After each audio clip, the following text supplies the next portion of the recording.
میرا بھائی ہے، میں اس کو نہیں جانتا۔ پیسہ ایک چیز ہے، اور یہ بیماری اچھے خاصے پڑھے لکھے اور مالدار طبقوں میں دیکھا گیا ہے۔ وہ مالدار کروڑ روپے پیسے والے جو یتیم خانوں پہ تو خرچ کرتے ہیں، غریبوں کی مدد کرتے ہیں، بیواؤں کی بھی مدد کرتے ہیں، لیکن اپنے رشتہ داروں کو محروم کر دیتے ہیں۔ اور میں سمجھتا ہوں کہ جو لوگ ایسا کرتے ہیں کہ دوسروں کی مدد کرتے ہیں اور اپنے گھر والوں کی، اپنے رشتہ داروں کی مدد نہیں کرتے ہیں، ان کے ذہن میں شاید یہ بات ہو کہ ادھر ادھر خرچ کرنے سے یا دوسروں کو دینے سے زیادہ ثواب ملتا ہو اور اپنوں کو دینے سے کم ثواب ملے، یا یہ کہ پھر تنگ نظری ہماری ہو کہ ہمارا رشتہ دار اگر کمزور ہے، غریب ہے، تو مرتا رہے جیتا رہے سے ہمیں سے کوئی مطلب نہیں۔ اللہ کے نبی صلی اللہ علیہ وسلم کا فرمان ہے، حدیث پاک میں آتا ہے، اگر ہم غیر پر 1 روپیہ خرچ کرتے ہیں تو ہم کو صرف 1 اجر ملے گا، اور اگر اپنے رشتہ داروں پہ خرچ کرتے ہیں تو ہم کو 2 اجر ملے گا، ایک تو صدقہ کرنے کا اور دوسرا صلہ رحمی کرنے کا۔ آج ہم اپنوں کو چھوڑ دیے ہیں، اپنے پڑوسیوں کو چھوڑ دیے ہیں، اپنے رشتہ داروں کو چھوڑ دیے ہیں، صرف نام و نمود کے خاطر دوسروں پہ خرچ کرتے ہیں۔ حضرت ابو طلحہ رضی اللہ تعالی عنہ، ان کے پاس ایک بڑا قیمتی بال تھا، بڑا پیارا بال تھا۔ اللہ کے نبی صلی اللہ علیہ وسلم کی خدمت میں آیا اور کہا کہ اللہ کے نبی صلی اللہ علیہ وسلم، یہ بات میں آپ کو دیتا ہوں، آپ جہاں چاہیں جس مصرف میں چاہے اس کو خرچ کر دیں، غریبوں کو دے دیں، یتیموں کو دے دیں، یعنی آپ کے اختیار میں ہے۔ اللہ کے نبی صلی اللہ علیہ وسلم نے ان کی نیک نیتی پر بڑی تعریف کی، اور پھر آپ صلی اللہ علیہ وسلم نے خود ہی کہا کہ آپ خود اپنے ہاتھ سے اپنے رشتہ داروں میں اس کو تقسیم کر دو۔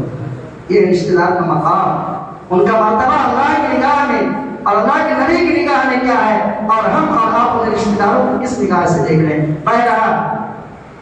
چوتھی چیز جس آیت کریمہ میں بیان کی گئی ہے وہ ہے فحشا، اور 5ویں چیز منکر، اور 6ٹھی چیز باغی ہے۔ ان اللہ یأمر بالعدل والإحسان وإیتاء ذی القربى وینہی عن الفحشاء والمنکر والبغی۔ یہ 3 چیز ایسے جس سے ہم کو بچنا ہے۔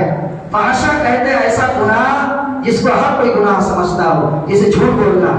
ہم جانتے ہیں گناہ ہے لیکن پھر بھی گناہ جھوٹ بولتے ہیں۔ نماز چھوڑنا گناہ کا کام ہے پھر بھی ہم نماز چھوڑتے ہیں، یہ فحشا، اس گناہ سے بھی ہم کو بچنا چاہیے۔ اور منکر کہتے ہیں ایسا گناہ جو گناہ تو ہو لیکن چھپا ہوا گناہ ہو، رات کے اندھیریوں میں، رات کی تنہائیوں میں جو ہم گناہ کرتے ہیں بہت بڑا گناہ ہے۔ اور تیسرا جو جملہ باغی، باغی کے معنی آتے ہیں کہ حد تجاوز کر جانا۔ اب اس میں ہر طرح کا ظلم، زیادتی، گالی گلوچ، لڑائی جھگڑے، ہر وہ چیز جس سے معاشرہ خراب ہوتا ہے، ماحول خراب ہوتا ہے، ساری چیزیں اس کے اندر داخل ہو گئی ہیں۔ حضرت علی رضی اللہ تعالیٰ عنہ کی طرف منسوب کرتے ہوئے یہ قول ذکر کیا گیا ہے کہ اگر کسی ملک میں، اگر کسی شہر میں، اگر کسی بستی میں کفر شرک ہو رہا ہے تو کفر اور شرک کے ساتھ بستی والے کچھ دیر تک زندہ رہ سکتے ہیں، ان کو مہلت مل سکتی ہے، لیکن ظلم کرنے والے کبھی سوئے زمین پہ باقی نہیں رہیں گے۔ بلکہ بعض مفسرین نے جو قرآن مقدس کی آیت 12 پارہ میں وَمَا كَانَ رَبُّكَ لِيُهْلِكَ الْقُرَىٰ بِظُلْمٍ وَأَهْلُهَا مُصْلِحُونَ، اس کی تفسیر میں لکھتے ہیں کہ اگر کسی شہر میں، کسی بستی میں، کسی ملک میں لوگ ایک دوسرے کے حقوق کو ادا کرتے ہوں اور آپس کی لڑائی جھگڑا نہ کرتے ہوں، چاہے کتنے گنہگار ہوں، تو کچھ نہ کچھ ان کو مہلت ملے گی۔ لیکن جس بستی میں، جس شہر میں اور جس ملک میں ظلم ہوتا ہے، وہ ظلم کی پکڑ اللہ تعالیٰ بہت جلدی کر دیتے ہیں۔ اللہ تعالیٰ فرماتے ہیں ان الظالمین لهم عذاب علیم، ظالموں کے لیے دردناک عذاب ہے۔ ان اللہ لا یهدی القوم الظالمین، اللہ تعالیٰ ظالموں کو ہدایت نہیں دیتے ہیں۔ ظالم کی سزا صرف آخرت ہی میں نہیں بلکہ دنیا میں بھی ہوتی ہے۔ یہ دنیا اللہ کی دارالعمل ہے، دارالجزا نہیں، بدلہ ملنے کی جگہ دنیا نہیں ہے۔ یہ دنیا تو صرف عمل کرنے کی ہے، لیکن میرے دوستوں بزرگوں، ظلم ایک ایسا گناہ ہے کہ اللہ تبارک و تعالیٰ ظالم کو اس دنیا کے اندر بھی اس کا گناہ دکھا دیتے ہیں۔ آپ ظالموں کی ہسٹری کو پڑھیے، دنیا میں بڑے بڑے ظالم گزرے ہیں۔ سب سے پہلا ظالم جابر قابل کی زندگی کو پڑھیے۔ حضرت آدم علیہ السلام کا بیٹا قابل سب سے پہلا ظلم اس نے کیا اپنے بھائی کے ساتھ۔ حابل کو اس نے دنیا کی لالچ میں ختم کر دیا، لیکن جب اس نے قتل کیا اس کی زندگی کا چین و سکون ختم ہو گیا۔ وہ والد محترم جو انسانیت کے سب سے پہلے پیغمبر تھے، ان کی لعنت قابل پر پڑی، بھائی بہنوں کی بھی لعنت پڑی، اس لیے اس کا کام ہی ایسا تھا۔ اور جب بھائی کو قتل کر دیا تب وہ پریشان کہ بھائی کو دفن کیسے کریں، اس سے پہلے کچھ ہوا ہی نہیں تھا، کس کو معلوم؟ اگر اللہ تبارک و تعالیٰ چاہتے تو ظالم کے لیے اس کے دل میں بات ڈال دیتے کہ اس طرح کر، لیکن اس کی کمیدگی کو بتلانے کے لیے اللہ تبارک و تعالیٰ نے ایک ایسے حیوان کو اس کا رہبر اور رہنما بنایا جو اپنی عیاری اور مکاری میں ضرب المثل ہے، کوے نے آ کر کے اس کی رہنمائی کی تھی۔ پھر جب کوے کو اس نے دیکھا قابل نے تو کیا کہا، یا ویلتا اعجزت ان اکون مثل هذا الغلام، ہائے افسوس، ہائے میری بربادی، میں اس کوے سے بھی زیادہ گیا گزرا ہو گیا، اس کا ظلم اس کو اتنا گیا گزرا بنایا تھا۔ فرعون کی تاریخ کو اٹھا کر کے دیکھیے، جس نے بڑے تنبلے سے کہا کرتا تھا انا ربکم الاعلی، میں تو پروردگار ہوں، اپنی قوم سے کہتا تھا اور یا قوم الیس لی ملک مصر وهذه الانهار افلا تبصرون، اے میری قوم کے لوگوں، یہ مصر کا ملک میرے لیے نہیں ہے، یہ نہریں جو میرے نیچے سے بہتی ہیں تم دیکھتے نہیں ہو؟ وہ قارون جس نے بنی اسرائیل کے ہزاروں بچوں کو بے گناہ قتل کروایا تھا ایک مدام خار کی وجہ سے،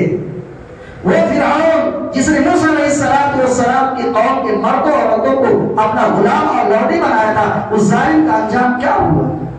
وہ ظالم جس نے بہت ساری نہروں کو اور سمندروں کو اپنی ملکیت سمجھتا تھا، لیکن انہیں سمندروں میں سے ایک سمندر میں اللہ نے اس کو ایسا ڈبویا، ایسا پکڑا کہ اس کی ساری رعایا اس کو دیکھتے رہ گئی۔ جب اس نے عذاب لانے والے فرشتے کو اپنی آنکھوں سے دیکھا تو کہتا ہے آمنت انہ لا الہ الا الذی آمنت بہ بنو اسرائیل، اس وقت اس کے اندر انانیت تھی، تکبر تھا، یہ نہیں کہا کہ بس اللہ پر ایمان لاتا ہوں، بلکہ کیا کہا میں ایمان لاتا ہوں اس اللہ پر جس پر بنی اسرائیل ایمان لائے۔ مرتے مرتے بھی وہ اپنا ظلم دکھا کے جا رہا ہے، اپنے تکبر کو دکھا رہا ہے، اس کو کہنا یہی چاہیے تھا کہ میں اس خالق و مالک پہ ایمان لاتا ہوں، لیکن کہا میں اس پر ایمان لاتا ہوں جس پر بنی اسرائیل ایمان لے کے آئے۔ قارون کی تاریخ کو اٹھا کر کے دیکھیے، جس نے غریبوں کو خون چوس چوس کر کے مال و دولت جمع کیا تھا۔ قارون اس کے خزانے کا حال یہ تھا کہ سونے چاندی اور قیمتی موتیوں سے اس کا خزانہ بھرا ہوا تھا۔ اس کے خزانے کا حال یہ تھا کہ ایک بڑی جماعت اس خزانے کی چابی کو نہیں اٹھا سکتی تھی۔ وہ انتہائی درجے اور پرلے درجے کا ظالم تھا، غریبوں کے مالوں کو، یتیموں کے مالوں کو اور کمزوروں کے مالوں کو لوٹنا ان کی عادت بن گئی تھی، اور اسی چیز نے اس کو اتنا بڑا سرمایہ دار بنایا تھا۔ اسی مال و دولت کے نشے میں وہ اپنے رشتہ داروں سے بڑی حفاظت کے ساتھ ملتا تھا۔ موسیٰ علیہ السلام نے کہا بھی اس سے کہ تو تکبر مت کر، بخل مت کر، فساد مت کر، وَلَا تَبْغِ الْفَسَادَ فِي الْأَرْضِ إِنَّ اللَّهَ لَا يُحِبُّ الْمُفْسِدِينَ، کہ زمین میں فساد مت مچاؤ، زمین میں ظلم مت کرو، اللہ ظالموں کو پسند نہیں کرتا ہے۔ آج بھی اس دنیا کے اندر ایسے ایسے ظالم باقی ہیں جس ظلم زمین پر گھوڑے کی تھراتے ہوئے چل رہے ہیں، لیکن میرے دوست یاد رکھو اللہ کی جب پکڑ آئے گی کہ جس نے قارون فرعون کو نہیں چھوڑا، یہ چند ٹکے کے مغرور کیا بچ سکتے ہیں۔ جب قارون کا ظلم حد سے بڑھا، قارون کا فساد حد سے آگے بڑھ گیا، اللہ تبارک و تعالیٰ نے اس کی پکڑ کی، اور صرف اسی کو نہیں پکڑا بلکہ اس کے محل کے ساتھ اور اس کے خزانوں کے ساتھ وہ خزانے جس نے اس کے دماغ میں فتور پیدا کر دیا تھا، وہ مال و دولت جس نے اس کو ظالم اور جابر بنا دیا تھا، وہ خزانے جس کی وجہ سے انسانوں کو انسان نہیں سمجھتا تھا۔ اللہ تعالیٰ فرماتے ہیں فَخَسَفْنَا بِهِ وَبِدَارِهِ الْأَرْضَ فَمَا كَانَ لَهُ مِنْ فِئَةٍ يَنْصُرُونَهُ مِنْ دُونِ اللَّهِ وَمَا كَانَ مِنَ الْمُنتَصِرِينَ، کہ جب ہم نے اس کو پکڑا قارون کو تو صرف اسی کو نہیں بلکہ اس کے مال و دولت کے ساتھ اس کو زمین میں ہم نے دھسا دیا، کوئی مددگار نہیں پایا، کوئی اس کو بچانے والا نہیں، اللہ کی مال میں بے یاد و مددگار تھا۔ تو میرے دوستو بزرگوں، آپ ظالموں کی ہسٹری کو پڑھیے، کوئی بھی دنیا کے اندر ایسا ظالم نہیں جس کا انجام اچھا رہا ہو۔ وقتی طور پر مان لیا جاتا ہے کہ ٹھیک ہے، طاقتور ہے، سب کچھ ہے، لیکن جب اللہ کی پکڑ آتی ہے کوئی نہیں بچ سکے گا، اور ظالموں کو اللہ ایک ایک ظالم کو چن چن کر پکڑے گا۔ پہلے بھی پکڑا ہے، آج بھی پکڑا ہے، یہ تو اللہ کی طرف سے ایک نرمی ہے، مہلت ہے۔ میں نے کہا ہے دنیا دارالعمل ہے، اللہ اس لیے گناہوں کو معاف ڈھک کے رکھتا ہے، قیامت کے دن اس کو سزا ملے گی۔ ایک بہت اہم بات میں حضرات کے سامنے عرض کرنا چاہتے ہیں، ایک مسئلہ نماز کا،